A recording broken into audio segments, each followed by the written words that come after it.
ஸ்ரீ குருப்யோ நமஹ. ஸ்ரீ முத்துக்காளி ஜோதிடம் வாயிலாக உங்கள் அனைவரையும் மீண்டும் சந்திப்பதில் மிகவும் மகிழ்ச்சி. இது கடக ராசி அல்லது கடக லக்னத்துக்காரர்களுக்கு 2025ஆம் ஆண்டு புத்தாண்டுக்கு உண்டான ராசி பலன். இந்த வருடத்திலேயே உங்கள் எல்லாருக்கும் தெரியும், கிரக பயிற்சிகள், முக்கியமான கிரகங்களுடைய பயிற்சிகள் இருக்குது. மே மாதம் 15ஆம் தேதி குரு பயிற்சியும் 18ஆம் தேதி ராகுகேதுக்கள் பயிற்சி, அதற்கு முன்னதாக மார்ச் 29ஆம் தேதி சனி பயிற்சியும் இருக்குது. இப்போது கிரக நிலைகள்னு பார்த்தா, உங்களுடைய லக்னம் அல்லது ராசிக்கு 12இல் குரு பகவான் இருக்கார் பயிற்சியாகி வரும்போது. 2இல் கேத்து, 8இல் ராகு, 9இல் சனி. அதாவது கடக ராசி லக்னம் வாங்கின அடி கொஞ்சம் நஞ்சம் இல்லை. சில குடும்பங்கள்லாம் ஒரு வீட்டிலேயே 3 கடக ராசியோ லக்னமோ மொத்தம் 3 பேர்லாம் இருக்காங்க. அந்த மாதிரி கிளையண்ட்லாம் வரும்போது உண்மையிலே எனக்கே ரத்த கண்ணீர் வருது அவங்களுடைய பலன்னு சொல்லும்போது. ஏன்னா ரொம்ப அவங்களுடைய தனிப்பட்ட ஜாதகம் இருக்குது அப்படின்னு சொன்னாலுமே ரொம்ப படாத பாடு, அவங்க மனதளவில் அவங்களுடைய குடும்பத்தையே அப்படியே ஒரு நிலைக்குலைய வச்சு புரட்டி போட்டது அப்படின்னு சொன்னால், கடந்த ஒரு 3 வருடங்களாக ரொம்ப ஒரு மோசமான பலன்களை தான் அவங்க சந்திச்சிருக்காங்க. இதில் தப்பிச்சவங்க பரவாயில்ல, எனக்கு ஓரளவு நல்லாவே இருந்தது, ரொம்ப மோசம் இல்லைன்னு சொன்னால் உண்மையிலே யூஆர் ஆல் காட் கிஃப்டட் அப்படின்னு தான் நம்ம எடுத்துக்கணும். அந்த அளவுக்கு சனி பகவான் ரொம்ப ஆட்டி படைச்சிட்டார் பல விஷயங்கள்லையும். நிறைய பேருக்கு தொழில் வகையில், சில பேருக்கு திருமண வாழ்க்கையில், குடும்ப உறவுகளில் ரொம்ப ஒரு மோசமான ஒரு நிலையை தான் அவர் கொடுத்துட்டுருக்கார். இப்போது இட் இஸ் ஆல்மோஸ்ட் அந்த ஒரு எண்டு இதில் இருக்குது. இப்போது சனி பகவானுடைய பயிற்சி ஆக போகிறது இப்போ ஜனவரி மாதம். இன்னும் ஒரு 2 மாத காலம்தான். அதுவரை ரொம்ப ரொம்ப ஒரு பொறுமையோடு நம்ம இருந்தோம் அப்படின்னா ஒரு சோதனையான காலத்திலேருந்து நம்ம மீண்டு வந்துடலாம் அப்படின்னு சொல்லலாம். இப்போது சனி பகவான் 8இல் அஷ்டம சனியாக இருந்து அவர் 9ஆம் இடத்துக்கு வரார். 9 பித்ருஸ்தானத்தில் உட்கார்றாரே, அது பரவாயில்லையா அப்படின்னா, இதுவரை வாங்கினதுக்கு இது பரவாயில்ல, ஒன்றும் கவலைப்பட வேண்டியதில்லை. ஏன்னா அவர் உட்கார்ந்துருக்க போகிறது குரு பகவானுடைய வீடு. அதனால் அவர் அப்படியே ஒன்றும் ஒரு மோசமான பலன்களை கொடுத்துட மாட்டார். இப்போ குரு எங்கே உட்கார்ந்துருக்காருன்னு பார்த்தா, அவர் 12ஆம் இடத்துக்கு வரார். உங்களுடைய விரயஸ்தானம், அயனசயன மோட்சஸ்தானம்னு சொல்லுவோம். உங்களுக்கு குரு பகவான் முதல்ல எந்த இடத்திற்கு அதிபதி ஆகிறார், எந்த பாவகத்துக்குன்னு பார்த்தா 6, 9ற்கு உடையவர் தான் குரு பகவான். அப்போது 6ஆம் இடம்னு சொல்கிறது நீங்கள் செய்கிற உங்களுடைய உடல் உழைப்பு, நீங்கள் செய்கிற உத்தியோகம், எந்த இடத்துல நீங்கள் ஒரு எம்ப்ளாயியாக வேலை செய்கிறீங்களோ அந்த இடத்த குறிக்கும். பல பேருக்கு இப்போது புது வேலைக்கு அப்ளை பண்ணியிருக்கேன், எனக்கு இன்னும் கிடைக்கல, என்னோடய திறமைக்கும் தகுதிக்கும் ஏற்ற ஆப்பர்ச்சுனிட்டிஸ் எனக்கு இன்னும் வரலை, நான் ஒரு ஜாப் சேஞ்ச் நான் ட்ரை பண்ணலாமா அப்படின்னா, உங்களுக்கு அது தாராளமாக இப்போ நடக்கக்கூடிய காலகட்டம்.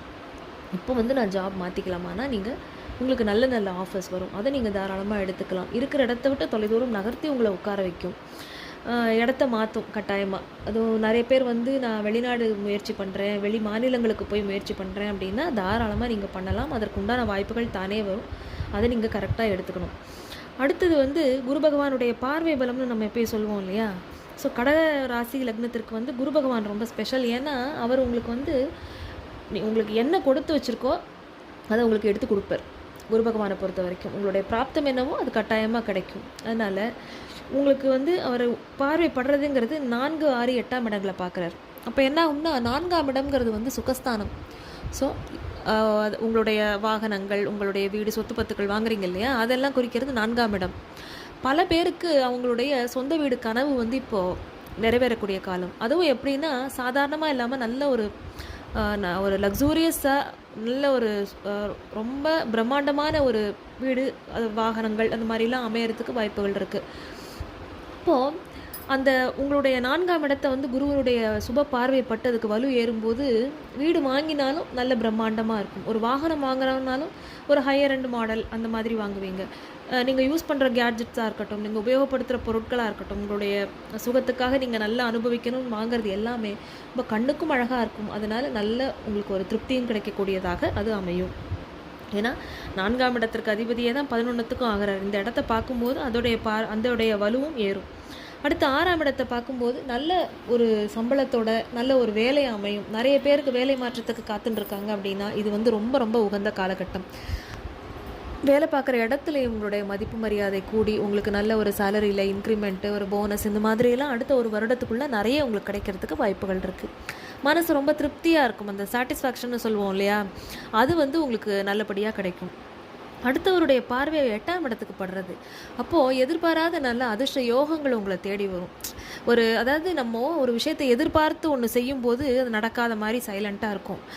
அன்எக்ஸ்பெக்டடாக நம்ம அதை எதிரே பார்த்துருக்க மாட்டோம். இது நடக்கும், இதுக்கு இந்த மாதிரியான ஒரு பலன் இருக்கும் அப்படின்னு நம்ம எதிர்பார்க்காத நேரத்தில் ஒரு நல்ல ஒரு லாபத்தையோ நல்ல விதமான ஒரு திருப்பு முனையவோ ஏற்படுத்தி கொடுக்கக்கூடிய காலம் இது. அதனால் எந்த வாய்ப்பு உங்கள் முன்னாடி வந்து நின்னாலும் உங்களோட உழைப்பு மட்டுமே நீங்கள் அதில் போட்டிங்க, எந்த ஒரு எதிர்பார்ப்பும் இல்லாமல் நீங்கள் ஒரு உழைப்பு மட்டுமே நீங்கள் அதில் போட்டிங்கன்னா அதோடைய சக்ஸஸ் ரேட் வந்து நீங்கள் எதிர்பார்க்காத அளவில் இருக்கும். முக்கியமாக சுயதொழில் பண்ணுறவங்க எல்லாருமே உங்களுடைய கடமை வந்து உழைப்பு அப்படின்னே இருந்தது அப்படின்னா உங்களுக்கு வந்து ஆச்சரியகரமான ஒரு பெனிஃபிட்ஸும் ஒரு நல்ல ஒரு முன்னேற்றமும் கிடைக்கக்கூடிய காலகட்டமாகத்தான் இது இருக்கும். நிறைய உழைக்க வேண்டியிருக்கும், அதில் வந்து டவுட்டே கிடையாது. ஏன்னா எப்பயுமே உழைப்பு இருந்ததுன்னா அதோடைய பலன் வந்து என்றைக்குமே வீணாகாது. ஸோ கடகராசி லக்னம் வந்து எப்படின்னா அவங்க எப்பயுமே அவங்களுடைய காரியங்கள் அப்படிங்கும்போது அதில் என்றைக்குமே அதை மறக்க மாட்டாங்க. இதுதான் என்னோடய கோல் அப்படின்னு செட் பண்ணாங்கன்னா அவங்க மைண்டு பேக்ரவுண்டில் ப்ராசஸ் அதை நோக்கி தான் ஓடிண்டே இருக்கும். மனதுக்குள்ள சிந்தனை அதை பற்றியே தான் இருக்கும். இப்போ அதோடைய அந்த பாவகத்தையும் நல்லா தூண்டி விட்டு உங்களை மேலே மேலே முன்னேறதுக்கு உண்டான அந்த இன்புட்ஸையும் உங்கள் பிரெயினை வேலை செய்ய வச்சுட்டே தான் இருப்பார் குரு. ஸோ நீங்கள் அதை நோக்கியே நீங்களும் ஓடின்னு இருக்கும்போது டெஃபினட்டாக நீங்கள் எதிர்பாராத நேரத்தில் நல்லதொரு லாபத்தையும் முன்னேற்றத்தையும் அது தரும். வெளி ஊர்லேயோ வெளி மாநிலத்திலையோ வேலைக்கு ஆஃபர்லாம் வருது அப்படின்னா தயக்கமே இல்லாமல் அதை அக்செப்ட் பண்ணிக்கோங்க. அதே போல் உயர்கல்விக்கான வாய்ப்புகள் வந்து ரொம்ப நல்ல விதமாக கிடைக்கும். நீங்கள் வந்து அதை உங்களுடைய சுய ஜாதகத்தை வச்சு நீங்கள் பரிசீலனை பண்ணிக்கோங்க. ஏன்னா ஆப்ட் டைமில் நீங்கள் அதுக்கு உண்டான ஒரு முயற்சியை போட்டிங்கன்னா அது டக்குன்னு கிளிக் ஆகிடும் உங்களுக்கு. அதில் ஆரம்பத்தில் வந்து ராகு உட்காந்து சில தடங்கல்கள் ஏற்படுத்துகிற மாதிரி தெரிஞ்சால் கூட பின்னாடி அது பெனிஃபிஷியலாக அமையும் கட்டாயமாக. தகப்பனாருடைய வகையிலையும், அதாவது பித்ருக்காரகன்னு சொல்கிறோம் இல்லையா, தகப்பனாருடைய வகையில் கொஞ்சம் வந்து உங்களுக்கு கொஞ்சம் எதிர்பாராத செலவுகளோ அவருடைய முன்னேற்றத்திற்கு தடங்கல்களோ சில அவருடைய ஆரோக்கியத்திலையும் அவருடைய விஷயங்களில் சில பின்னடைவுகளோ எதிர்பாராத விதமாக இருக்கும். அதை வந்து கொஞ்சம் நீங்கள் கண்ணும் கருத்துமாக பார்த்துக்கணும். அதே போல் உங்களுடைய குலதெய்வ வழிபாடு அப்படிங்கிறத நீங்கள் ரொம்ப ரொம்ப முக்கியமாக கடைப்பிடிக்கக்கூடிய காலகட்டம் இது. இது நாள் வரைக்கும் குலதெய்வ கோவிலுக்கு போக முடியல, தடங்கலாக இருந்தது அப்படின்னா இப்போ நீங்கள் போயிட்டு வர முடியும். அதை கட்டாயமாக நீங்கள் ஒரு தடவை எடுத்துக்கிறது ரொம்ப ரொம்ப நல்லது. எப்பயுமே குலதெய்வம் வழிபாடுன்னு நீங்கள் பண்ணும்போது அதுக்கு வந்து உங்களால் என்ன முடியும் அப்படின்னு பார்த்து அந்த கோவிலில் பர்டிகுலராக நீங்கள் வந்து ஒரு அன்னதானம் மாதிரி விஷயங்களை நீங்கள் எடுத்து செய்யும்போது உங்களுக்கு அது ரொம்ப நல்ல பலன்களை கைமேலே கொடுக்கும். அது நீங்கள் ஏதாவது ஒரு முக்கியமான காரியம் நடக்கணும் அப்படின்னா உங்கள் குலதெய்வ கோவில் எதுவோ அந்த கோவிலில் நீங்கள் வந்து ஏதாவது ஒரு நாள் உங்களுடைய நட்சத்திரம் இதெல்லாம் பார்த்துட்டு ஏதாவது ஒரு பர்டிகுலர் டேட் கிழமையை சூஸ் பண்ணி அன்றைக்கி வந்து நீங்கள் ஒரு சின்ன அன்னதானம், ஏதாவது ஒரு சர்க்கரை கலந்த பச்சரிசி சர்க்கரை கலந்த அந்த சர்க்கரை மீன்ஸ் நான் சொல்கிறது வெள்ளை சர்க்கரை அது கலந்த உணவு, சர்க்கரை பொங்கலாகவும் அந்த மாதிரி நீங்கள் அதை படைத்து அன்னதானம் பண்ணும்போது உங்களுக்கு ரொம்ப ரொம்ப அதோடைய பலன்கள் அபரிமிதமாக இருக்கும். இப்போது குரு வந்து 12ல் போய் உட்கார்ந்துருக்கும் போது வேறு என்ன உங்களுக்கு சிரமத்தை கொடுக்க போகிறார் அப்படின்னா உங்களுடைய ஆரோக்கியத்தை கொஞ்சம் பார்த்துக்கணும். எப்பயுமே 6ஆம் பாவகம் இதிலெல்லாம் விருத்தி ஆகும்போது அதோடைய நெகட்டிவ் இதுவும் எந்த பாவகத்துக்குமே 2 இதுவும் உண்டு இல்லையா, பாசிட்டிவ்ஸ் அண்ட் நெகட்டிவ்ஸ் உண்டு. இப்போ கொஞ்சம் ஆரோக்கியத்து மேலேயும் கொஞ்சம் அக்கறை வச்சுக்கணும். நீங்கள் குறிப்பாக உங்களுடைய வயிறில் தோன்றக்கூடிய அந்த வயிற்று உபாதைகள், ஏதாவது சாப்பிட்ட சாப்பாட்டு மூலமாக எனக்கு பிரச்சனை அப்படிங்கிறப்போ அதை மட்டும் கொஞ்சம் பார்த்துக்கணும். சின்ன சின்ன செலவுகள் மட்டும் இருக்கும், மற்றபடி அது சரியாக போயிடும். அதாவது இந்த குடல் பகுதிகள் சொல்கிறோம் இல்லையா, அந்த இன்டெஸ்டினல் ஏரியாவில் மட்டும் கொஞ்சம் கவனமாக இருக்கணும். ஒத்துக்காத இதை வந்து சாப்பிடக்கூடாது, அதில் கொஞ்சம் கவனம் தேவை.